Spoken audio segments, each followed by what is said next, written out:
better. Okay. All right. All right. All right. Ready? Yeah. All right. Starting. All right. Jai Shri Mataji. So we're gathered here today to begin the first, we hope, of many recordings to remember the history of Sahaja in Vancouver, of Shri Mataji's visits, the blessings of her presence here. And so today we'll talk a little short cap of Mother First Coming, and then today the focus will be on the ashram, how she bought the ashram, and Brent and Linda will share their memories of that occasion. And then we also want to share Mother's first visit to the ashram here in Vancouver, in British Columbia, Canada, and how the special room that we have dedicated to her in the ashram came into being, and a little bit about the history of the items and things in that room. I mean, we're very blessed here in Vancouver. Mother came, I never remember the exact times, but more than 15 times she came to visit. Really a lot, yeah. Wow. And so the first visit was in 1981. There were no yogis here. I was in England. So my name is Felicity Payman. I got my realization in 1979 in India, and then spent the next 3 years in England, and then got married to my husband Richard in India, and then came to Canada to help establish Sahaja in Vancouver. And at the time there were only 5 other yogis who had got realization in the fall before. So we were in England, and Shri Mataji in 1981, she started, she'd spent a lot of time in England, establishing Sahaja in England, and then moving into Europe. And now this was the year she started moving into the continents. And so she talked about going to America, going to Australia, further afield. And one of the yogis in England, in London, had a brother in Vancouver. And they talked, so Shri Mataji was very approachable in those days. You felt very much the awe in her presence. If you were in a room in her presence, you know you were in the presence of somebody very holy and special. There was a physicality to the vibration, there was a weight, and Shri Mataji knew exactly where everybody was in the room. Every thought that went on in your mind, every question, she was aware of. Sometimes she would surprise you by suddenly answering a question that had been in your mind that you had not voiced. Mother knows, Mother heard me, So it was a very different experience. It's very hard to put into words the experience of being in her presence. But we were a group in this room, in this ashram, and she started talking, or Graham was making suggestions, and she said, yes, contact your brother, have him set up a hotel for me to stay in, get him to arrange a public program, which was later held in Kitsilano Public School. And Mother came like that, with a few yogis. They did a public program. I don't remember the details, how many people came. And Mother said, I will send you someone who will come and help establish Sahaja. She then came back to England. They contacted Barbara in Australia. And Mother said, Barbara, please go to Vancouver and start Sahaja there. So Barbara dropped everything, came to Vancouver, was looking for somewhere to stay, found a room advertised in a house with 3 young men who took her in. She moved in and then proceeded to give them realization, each one of them, Mark Taylor, Patrick Redican, Richard Payman. At the same time started doing public programs to which Laurie Wills came, and this was in October, November, December. She said, I'm going to India now on the India tour. And they all said, we're coming too. So they'd had realization for like 2 months. Actually, Mark she said, you can't come to India unless, he said, this will be a big adventure. She said, you can't come unless you have realization. So she gave him realization. So they arrived. I actually met them on their way through in London, the end of December, and started a 2.5 month tour in India. And at the end of that tour, I became married to Richard.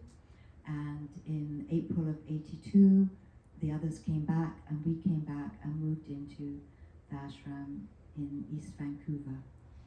And over the next, I guess, when did you say we bought, the ashram was bought here? August 1997. 97. So the next almost 13, 14 years, we lived in different ashrams that were rented. We always had ashrams in Vancouver. Mother explained, Shmataji, it was very important in those days because there were very few yogis, and all the rest of the world, there was not vibrations, were not yogis, and as we know, we absorb. You know, once you have your Kundalini open, you'll realize that your Sasrara open, you go out in the world and you absorb. And it was a very different world in those days. And our protection was to be together in the ashram where we could meditate together and clear each other. So from that time until the house was bought here in 97, we lived in rented houses. Every 2 years, the landlord would say, I want the house back, and we'd have to move again. And so we moved all over the city. We had ashrams in West Vancouver, in different parts of Vancouver, which we're going to document later. And finally, we reached a year where there hadn't been an ashram for different reasons, I think. Yeah, no, it'd be good if you came up and we could just kind of, yeah, Linda, I'm calling Linda up. So Linda got realization in 87, all right. And so is this going to work if we Yeah. if we put it between us like this? Yeah, so in 1986, we were living in a rented house on Nanaimo Street in Vancouver. And Uncle Rajesh went to India to birthday puja. You can give it to the main topic. Yeah. So in 1996, we were living in an ashram in Vancouver on Nanaimo Street, and Uncle Rajesh went to birthday puja that year in Delhi, in India. And Shrimataji said to him, you should get a church, buy a church in Vancouver for an ashram. And so that started this idea that she wanted to buy something in Vancouver. And when she had been in Vancouver that summer, one of the yoginis was saying, it was actually Auntie Radhika, she asked Auntie Radhika, where do you do puja? She's like, oh, in the ashram. And so she had said to Rajesh, Uncle Rajesh, do you have an ashram? He says, yeah, we live in a rented house in the ashram. And so that talk in birthday puja, and then Shrimataji saying that, she knew that we lived in rented houses, but the desire was there, that we all wanted to live together. Oh, you want to live collectively, is it? Yeah. And that was the idea, that she said, yes, you should buy an ashram. And so from birthday puja in 96, that started, that was when we started looking for ashrams, And it was really hard, I remember, because there weren't enough, in order to have enough income to buy a house big enough to be an ashram that wasn't just a family house, you needed a much bigger income. And they even tried to put 2 families together, and the bank wasn't having any of that.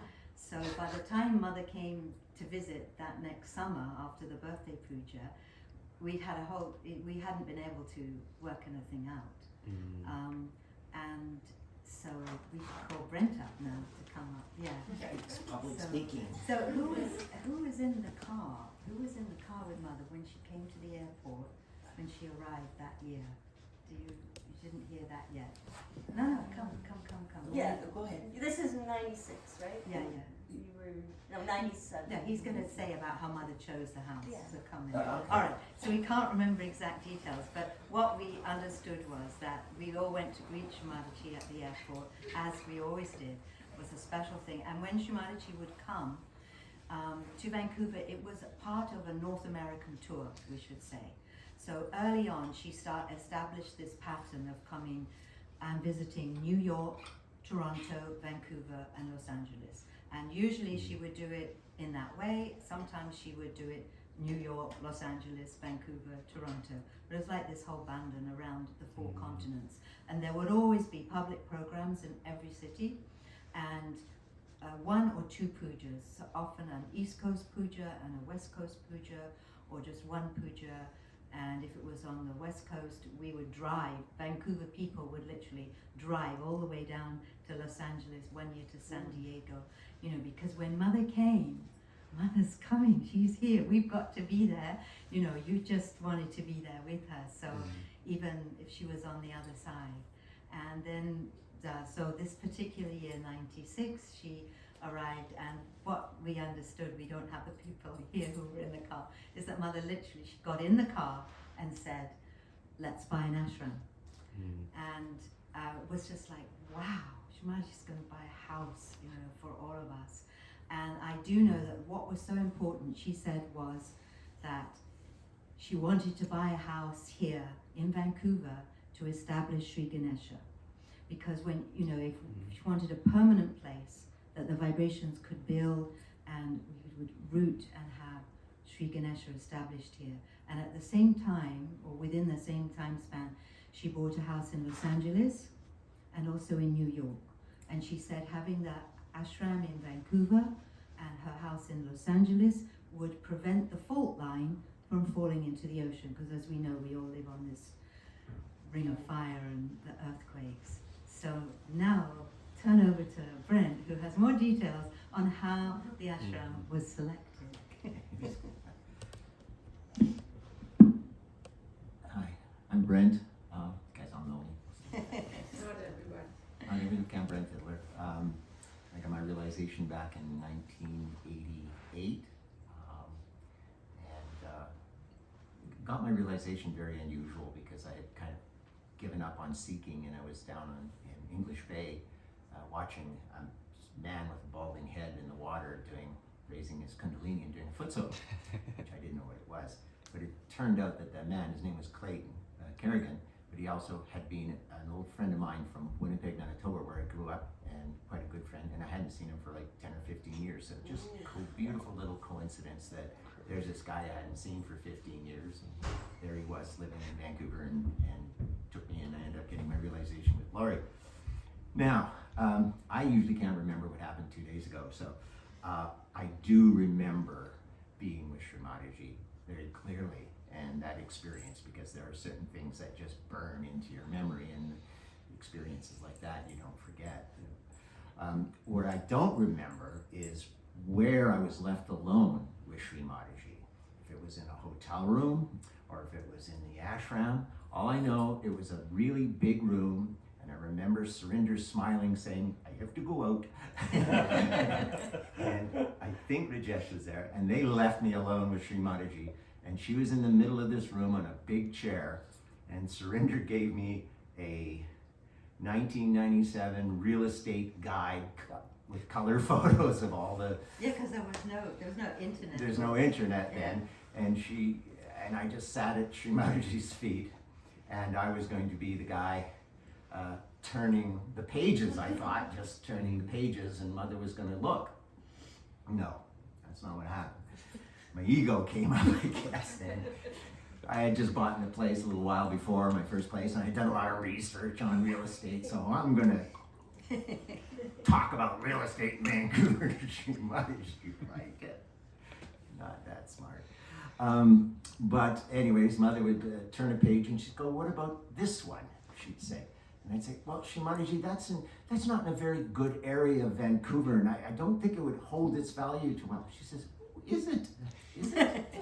Big smile on her face.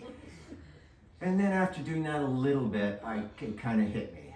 Okay, you are really being stupid. This is the goddess, and you should just turn the pages. So I just turned the page. Shimataji did not even look down. She just, how about that one? Yes, Shimataji. Yes, Shimataji. And that's how she picked the ashram. She just knew the vibrations, and she did that. And then when we went to look at the ashram. Yeah, you came in the car, didn't you? Yeah, looking at the ashram, she didn't get out of the car. She just stayed in the car. I can't remember how many people went in. I know Surrender Rajesh was there. I can't remember anything else. But I know as soon as we walked in the door, on the top level, up above the stairs there, was a huge photo. 8 feet by, you remember that one? Anybody remember that? Of Guru Nanak, because it was an East Indian family that owned the home, and there's Guru Nanak, who's one of our primordial masters, which is locked inside of our Nadi chakra. And then, we all looked around, and it was just absolutely beautiful, and I know after that I don't really remember. I do remember people said that she was very practical. She said, where are the bus stops? How long will it take to get downtown? How many bathrooms are there? How many bedrooms? Shimataji was, people forget or don't know how incredibly practical Mother was. And she was, thinking, is this a suitable place? Is there a communal place? Or they have a basement for a meditation hall? And I remember hearing that she'd asked all these questions. And I'm sure she knew the answers before.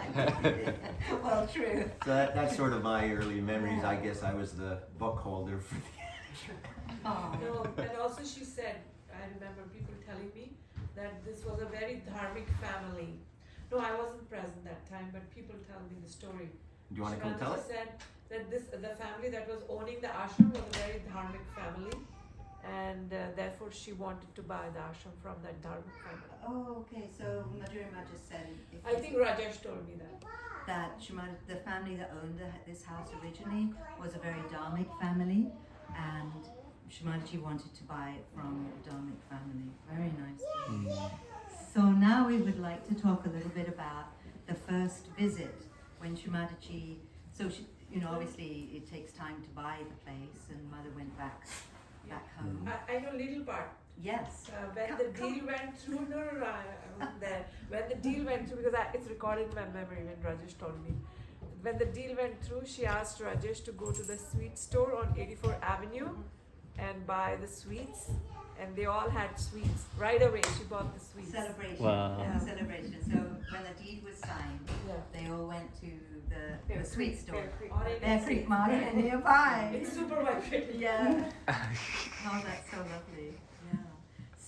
So Linda and I were remembering Mother's first visit here, and which was really special. And if you remember, we decided that so usually when Shimataji came to visit, she would, in the very early years, she would actually stay in the house where the yogis were, or stay in somebody's house. And later, as the collective grew, we rented hotel rooms. And then when this house was bought, we really wanted Mother to come and bless the house and visit here. And so a lot of preparations went into preparing the ashram, and it was decided that one of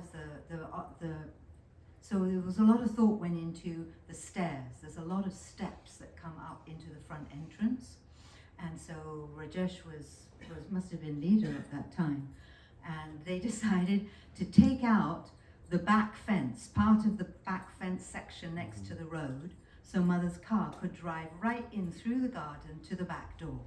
And then there's only 1 or 2 steps for her to come in. And then we would need a place for her to rest. And so the main floor had at the time, it was an office, then it was Matthew's room, and that was decided that small room would be converted into her bedroom, a bedroom for her to rest in.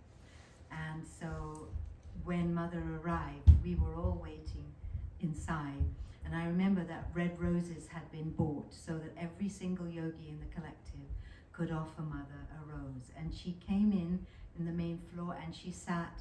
She didn't come down to the meditation room, but she went in and she sat in the living room at the back wall and in a very nice chair. And everybody came up and offered her gifts and flowers. And she was always so incredibly motherly. And she always, people that she'd already met or knew, she would ask, how are you? You know, how's your family, or things like that. And new people, she was always interested, you know, these were her devotees, these were her people who loved her, and she returned that. So now, what can you remember to add to that? Yeah, so so when she came, she took the flowers, and before going into the living room, she went to rest in the room. And basically, I was really blessed because usually Shrimataji travels with a lady. If you ever see in the videos, there's always a lady right beside her, Holding her bag. holding her bag, pouring her water at the program. And that year, Shrimataji didn't come with a accompanying lady, so I was blessed to be in the hotel with her and take care of everything in the hotel, and go in the car with her to the public program, to the ashram. And Which year was this one? this was 98. So we bought the house 97, and then a year later she came to the ashram. And which month? It was probably June. I have it written down, but it was always in the summer. It Yes, was she summer. always It came was in summer. the summer. Yeah, she always came in the summer. So when she was in the hotel, you know, a lot of people would come to visit her and everything, but there was always, it was so amazing because there's this fragrance of Shrimataji, and I can't describe it. It's, you know, of course it's rose, it's sandalwood, it's, you know, frankincense, it's all these fragrances together, but it's also a vibrational fragrance, and I can't describe it. It's like when you breathe in something really beautiful, it's like you're breathing in these vibrations, and you can feel these fragrances just come up through the top of your head. It was just such an amazing feeling, and just, you know, her whole body is just filled with vibration, and this fragrance is emitting from her. So, you know, in the hotel, of course, it was everywhere, and, you know, you were always, you know, the ladies who were in the hotel were always doing things for her. But when we went to the ashram, and we went in that small room, it was such a small room, and only I was in there with her. So she went to sleep right away. Basically, So we bought separate furniture for that room. oh, well, actually okay, so I can, Yeah. the first year that Shrimataji came after 81, so it was a good 8 years. She came in 89. We had a little house in West Vancouver, and she was going to come for a public program because we only had seven people who were established Saj Yogis, and probably another half a dozen who would come regularly to the ashram for the pujas.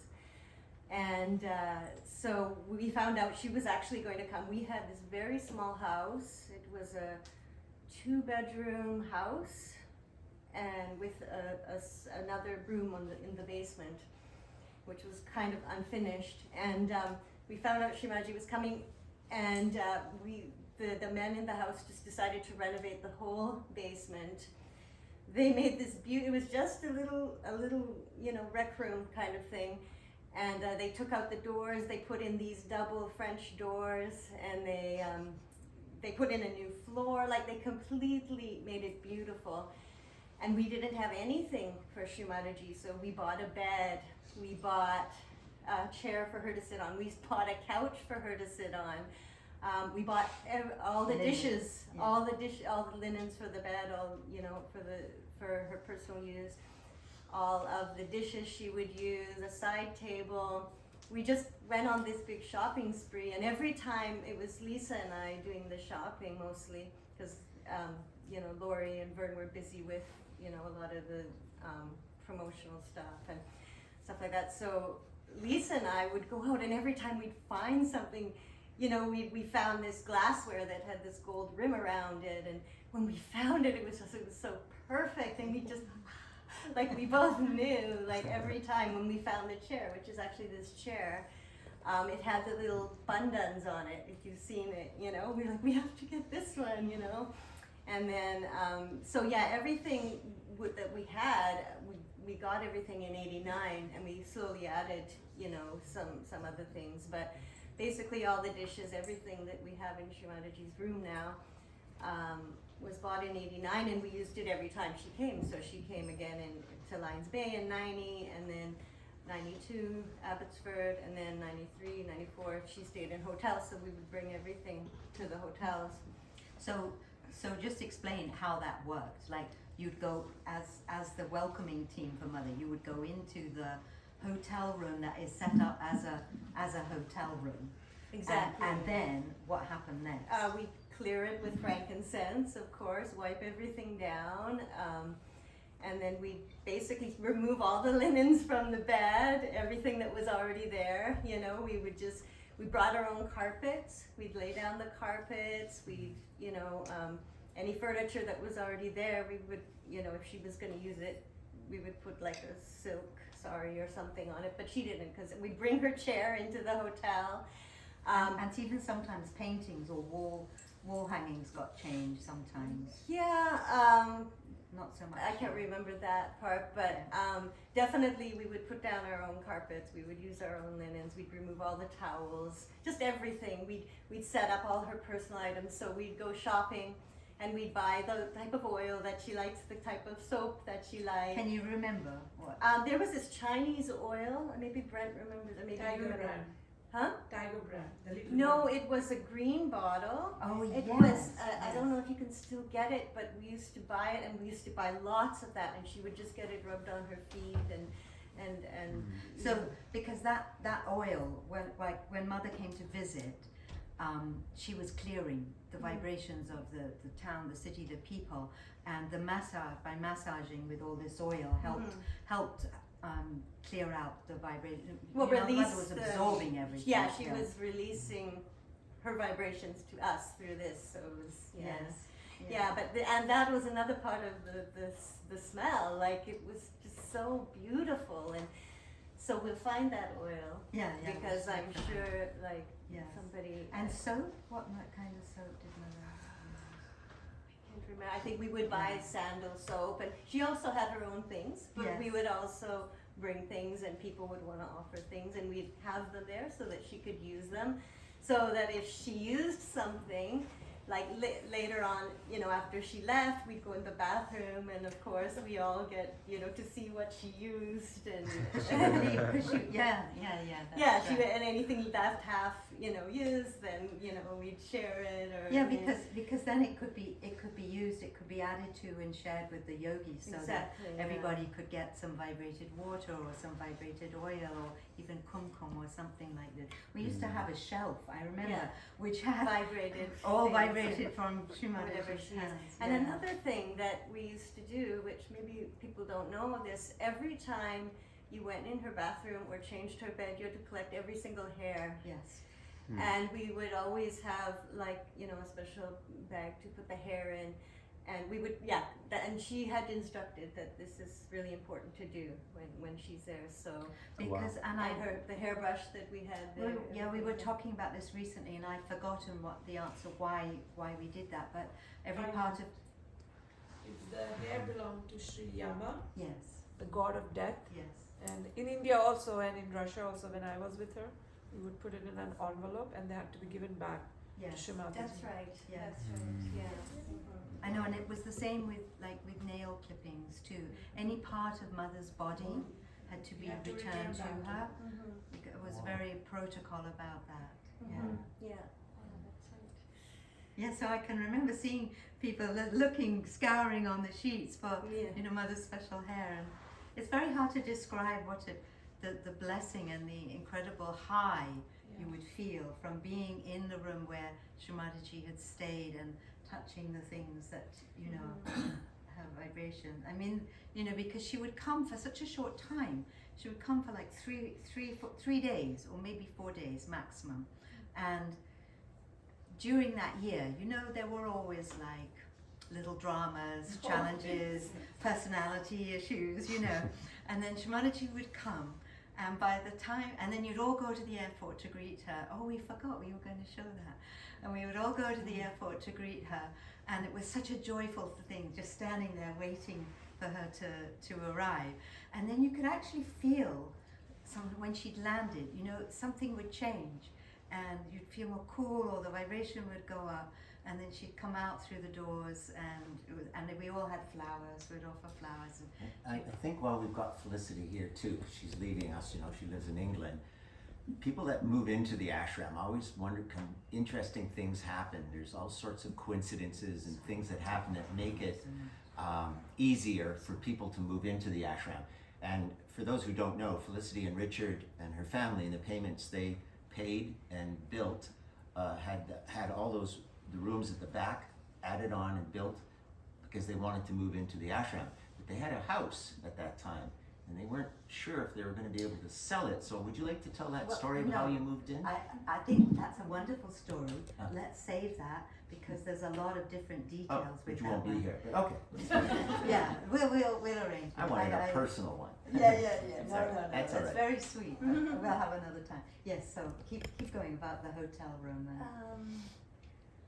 I mean, did you get also, like when Mother came for visits, we would get lists of like cooking. Absolutely, and yeah. And food. actually, I found one of the menus recently. I want to put together a book, because we have a lot of different newspaper clippings and this menu cooking. We just before Shimaji would come, you'd get a fax with the instructions about what she can eat or what she's eating, and which, you know, different instructions about the cooking. Because her diet would change from year to year depending on what she was working on vibrationally, what she was clearing. Like if there was a lot of right side clearing out, so she would have a diet that was good for that, you know. So it's not that she was finicky, she could eat anything, but the diets were to complement whatever vibrational work she was doing. Yeah, so when she came here, she would, they would send that list, but we had certain cooks. Like the first years, me and Lisa and a few other people would cook. And then when we got more Indians in the collective, Beena and Mrs. Kumar would cook, and then other people would offer to help, and they would have a huge operation going on in the kitchen. Chopping team. Because what would happen, even though you're feeding Shrimadaji, you actually are making enough for yogis, because usually there's about five or six people in the hotel, and they all have to eat when she eats. But the other thing is that when she would eat, her plate, we would, take it, and then everything on her plate becomes prasad. So, everybody gets everything that's left over. Yeah. And Shumadaji would usually not eat everything deliberately. She didn't eat very so much. that there would be, there would always be something left over. Yeah, so that prasad would go to everybody in the hotel, and then quite often we would send some home back to the ashram, and we'd, and even though you had the whole pot there to feed everybody would get a little bit. Because imagine you're touching food that, has the goddess's vibrations directly in it, and then it's going into your navi. So it's, all these little subtle things that Shumadaji did just to help keep clearing us. And what about a typical day in the hotel? Or a day that you remember, like when did she wake up, or I remember. She actually would wait, there would always be a person right outside her room, and maybe we would look in, but we would give her privacy, obviously, when she was sleeping, but we also needed to know when she woke up. So it's kind of a fine balance, like how do you come in with a cup of tea? So she would sometimes sleep quite late. Other times it would be early, like it would depend, right? Quite often they'd stay up really late and watch a movie until like 3 a.m. or something, right? So she'd like to watch Hindi movies.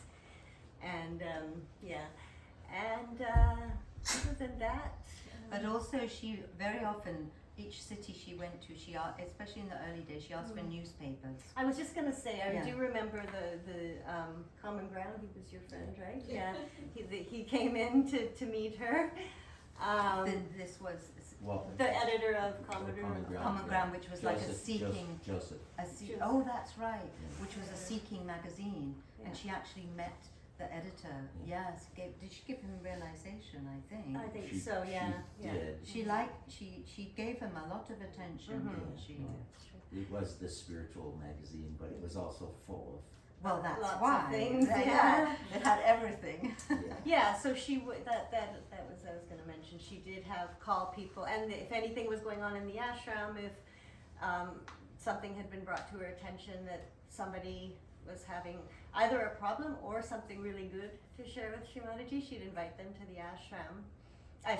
Into the To the hotel, hotel. and of course, if you were called to the hotel, it was just an amazing experience.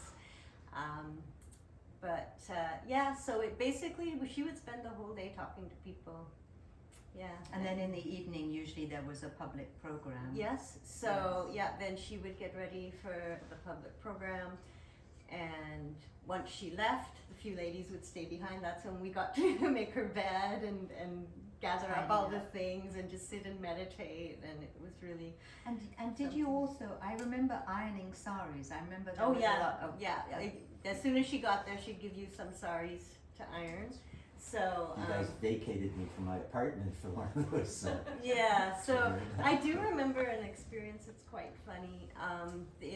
But it wasn't in Vancouver; it was in Los Angeles, and Shimaji came to the house there, and one of the ladies who was from, I guess, San Diego Collective was where most of the yogis live, asked me to iron this sari, and I really didn't.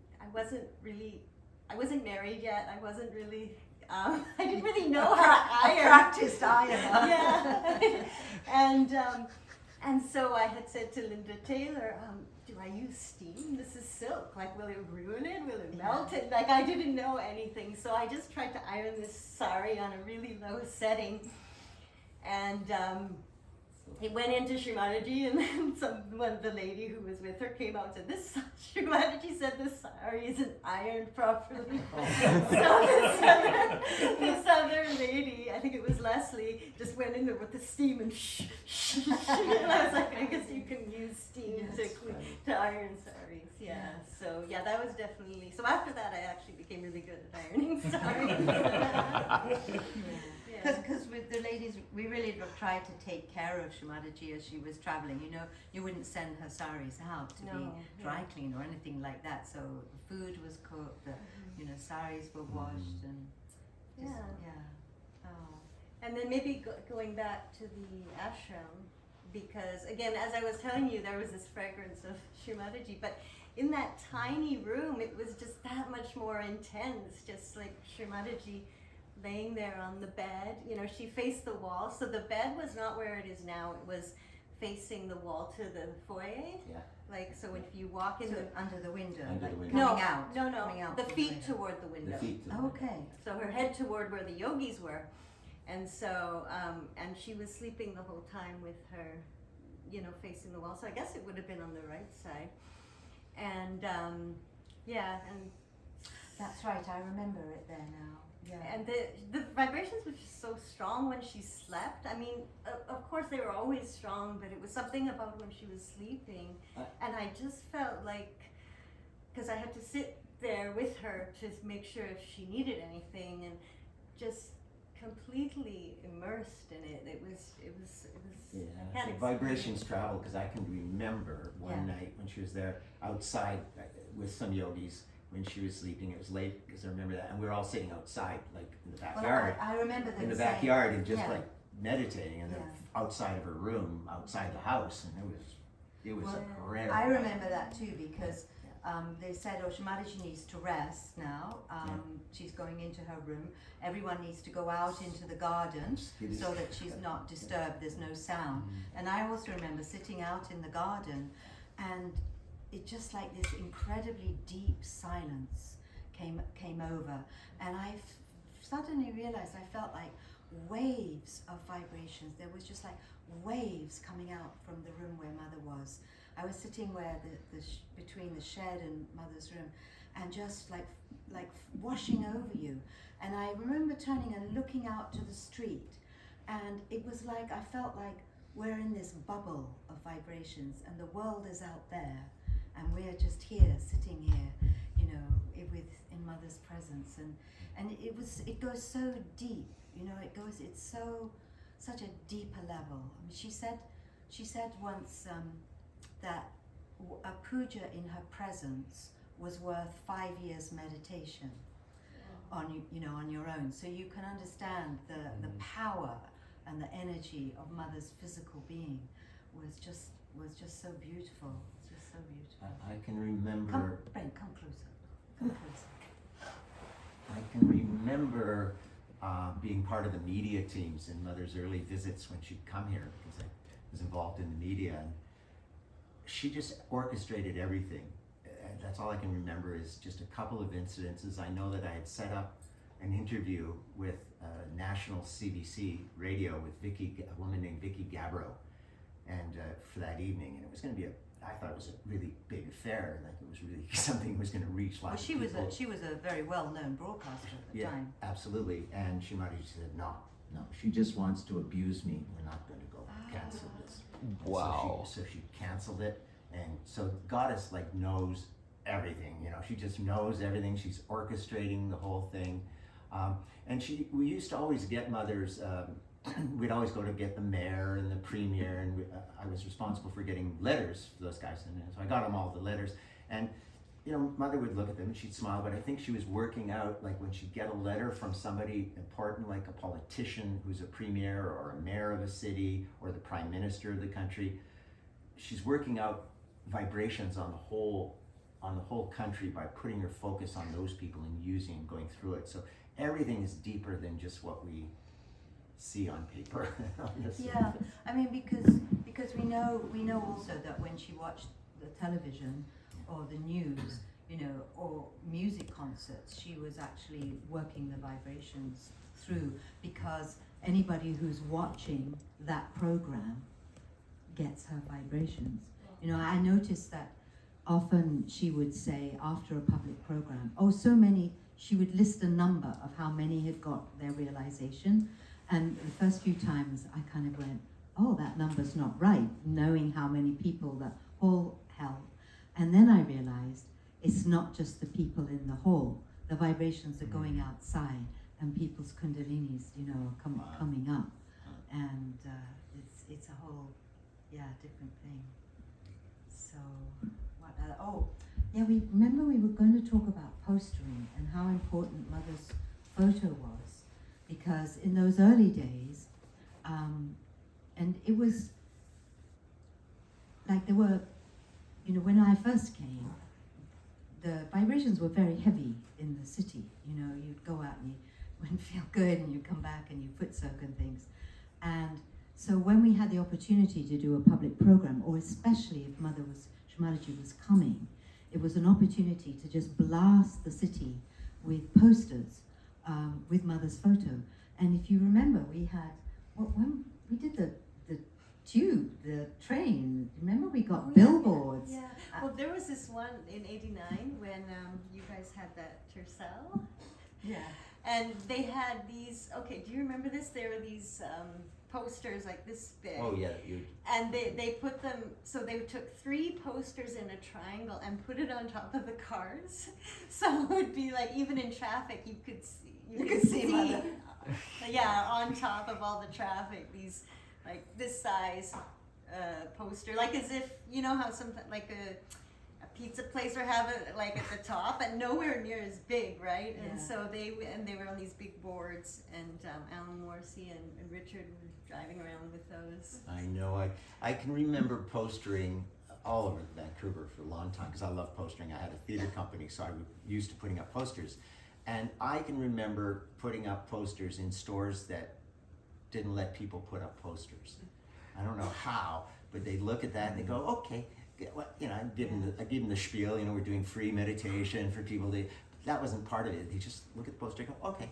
And this was stores that had no It was posters. Mother's all Mother's picture. posters. Yeah. Yeah. And I will do a little segue story for everyone. You probably have heard Mother's talk, this very powerful talk about a Russian yogi who visited her, and he wanted to talking about how powerful her photograph is and how powerful the postering is with her photos on it because it's the vibrations. And he asked Sri Mataji, does everyone know this story? That he asked Sri Mataji, I'd like to take your permission to put your photograph in a satellite. Oh, she said, why? She says, because I want to project through that array, through that thing, so that the satellite will vibrate the entire Earth as it's going around. And Sri Mataji laughed. She said, why not? We'll do that. But that's how powerful one photograph can be. Yeah, because in those days we didn't have computer. It wasn't until like 1992. So our only way of advertising was through posters. And this was something we'd done a lot in Europe as well. And Sri Mataji, actually, most of the posters in those days, Sri Mataji, okayed the photo that would be used. People would present different photos and she'd say, no, not that one, this one. And particularly she would choose photos where she's looking out, her eyes are looking out into the public. And she said, many people will get realization just from looking at my poster and at my photograph, So. Also, when she went shopping, can you tell? Oh, Why the she went shopping. Why would she go shopping? Please. Why would you? Well, She did go to Main Street. She always wanted to go to Main Street, the Indian stores. I don't think she went shopping in Surrey. but well, I was going to say, so Sri Mataji did a lot of shopping wherever she went. She particularly liked natural handcraft, local. She would buy and have it sent back. And often she would buy things to give as gifts. I mean, everything she bought was to give as gifts to yogis. She was very generous after pujas. Later on, as pujas became more frequent in Kabela and hosting countries would come, she would always have gifts to give the people who came specially to help organize that puja. So wherever she went, this was a big thing, going shopping. And one year that I remember particularly was after the Hamsa Puja in Abbotsford. And Mother hadn't been the year before, and I felt very much that everyone was really thirsty, when Mother came. It was like your attention was just really spot on in Sasrara. We had this wonderful evening program at Heritage Village. We went to this beautiful campground, but cabins, and Mother stayed nearby in Abbotsford in one of the ashrams there, and it was a lovely conference room. It was really special. And so we'd had this lovely evening program, and it was a very good place for families because lots of us had children at that time. So everyone was very relaxed and enjoying. And then the following day in the morning, we had this Hamsa Puja, which was, I don't know should I go into more detail? Maybe Another time, save it. But the point about this was that after the puja, she said, so usually up until then, after most pujas, Mother would go back to hotel. She'd go, oh, I'm so full of vibrations, all these praises and the bhajans have generated so much vibrations in my body, and her body would actually swell up with the vibrations. And if we absorbed them, then it would be fine. But in the early years, we weren't able to absorb as many of these vibrations. So Mother would be very uncomfortable and very swollen, and so she would go back to the hotel, and then she would be massaged, and people would actually take vibrations. So Mother would say, put your hand here on my body there, and your other hand, so your left hand would be on Sri Mataji's body, and your right hand would be out. So you would be absorbing vibrations directly from her body going out, because we hadn't been able to absorb them collectively. But this time, after the puja, she said, "Oh, all my vibrations have been absorbed. It's all flowing. Let's go shopping." And so she went out. I mean, Rajesh would have the stories, and I know they went off in the car and they went over to North Vancouver. I know specifically they went to Walmart in North Vancouver because a yogi met her there. And then later when she came back, I think she bought watches and she bought shirts, which were things that she would also give to yogis who came to work on her houses as golden builders.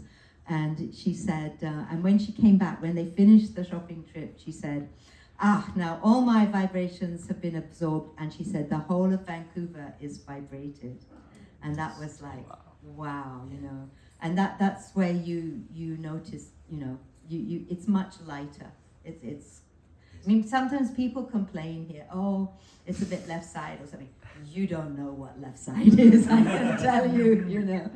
So, you know, it's West Coast, it's a bit more laid back, and it's vibrations are, I find personally, much lighter here. Agya is much lighter.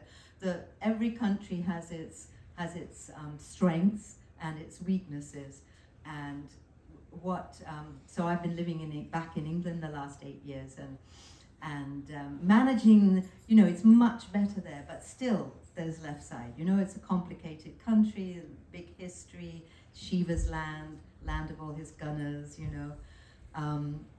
But when I come here, I can feel that this is right for Shuddhi, you know. So the weakness that we have to be careful of here is that we aren't critical of each other, that we shouldn't have our attention on each other. I asked Ramadaji once, I said to her, oh, you know, I keep finding I'm thinking about this person. And Mother said, why is your attention there? Your attention should be on yourself.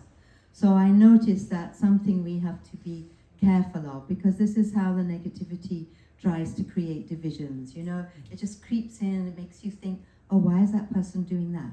Why are they not doing that, you know, rather than just having it flow through your heart. You know, the thing that made her the most happy was how we loved each other, you know. I just want to say one thing about the history of our ashram, since we're talking about it. And I think Felicity's already mentioned it. Shumanaji originally bought this ashram, I mean, with her money. And a number of yogis like Surinder and Mr. Kumar, and I can't remember Rajesh, I remember who else was involved, but decided that wasn't auspicious at a certain point, and we ended up as a collective here in BC owning the ashram. We bought the mortgage. We bought the mortgage out. And fast forward to about my very short period on the council, I think it's about 7 or 8 years ago, but when that mortgage had been almost paid down, it came to us in the Canadian Council that now is the time for the ashram to have the gift to becoming its national gift to the National Council to become a national property. And when we refinanced this ashram, out of that came a center was bought in Calgary. They were able to buy it, which they couldn't do. That money also went to create the Davy School in Nova Scotia. And of course and maybe Toronto. And maybe Toronto got some monies as well. So it's just been, the whole thing has become very national as opposed to just the regional, and it's had impacts for that. And we continue, the councils here continue to make this a very open place for people to come and live from all around the world. So really, just a little Vancouver seed that Mother planted has grown into a real global thing. So. So, are there any questions? I think we've kind of wrapped up for now. Auntie, I have a question. Yeah. So, did Shimataji that's okay. Did Shimataji ever stayed in the ashram here? Well, when she rested in that room, yes. So that she must have come at lunchtime, and then the whole of that afternoon Mother was here, and she rested. So she slept, she rested, she was in the room, and then she went on to the public program. Then she went into the living room. Yeah. and Oh, she met with afterwards. all the Yogis. Yes. yogis, so we have photos. I of remembered that. it backwards. Yes. Yeah. Did you want to show something? You had something at the airport or something? Oh, Do you want to say? yeah, in a minute. But I remembered her.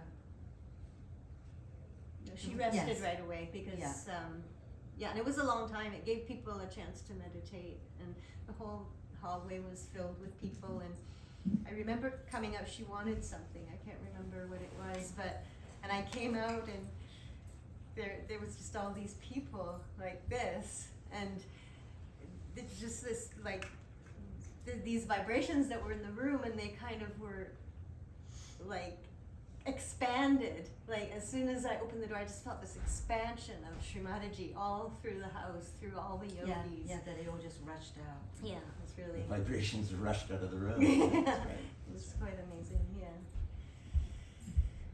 So everything in the room now, and there's crowns there that have come from the pujas that were offered, and Yeah. yeah.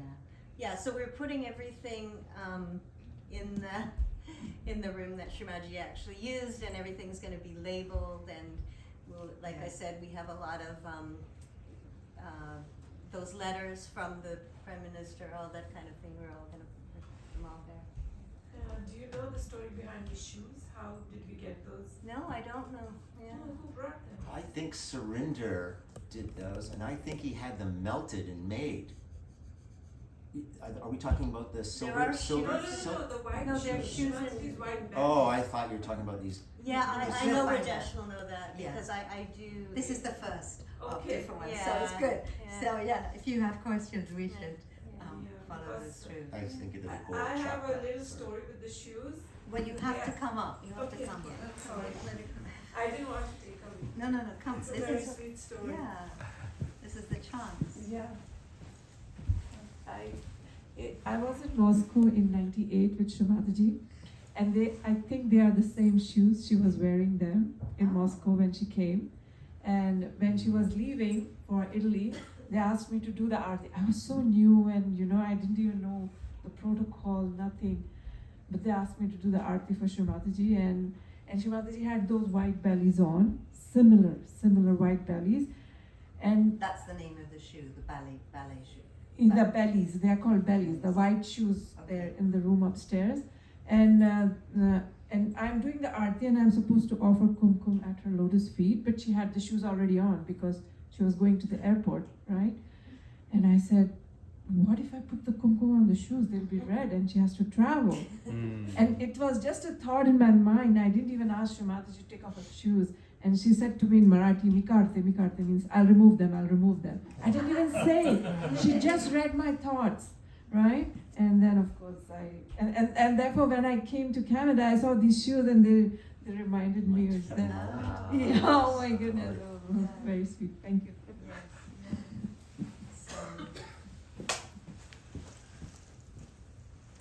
So if there's oh right, so we were going to show. I just got sent today, so auspicious, like half an hour before I arrived, this little black and white video that Edward must have taken when Srimataji arrived in 1990 at the ashram. So can we show that and it will go on the recording, or shall we just add a link? Maybe we'll stop. I can edit this and add Okay. add the video. All Yeah. right. But so we'll just stop recording Yeah. and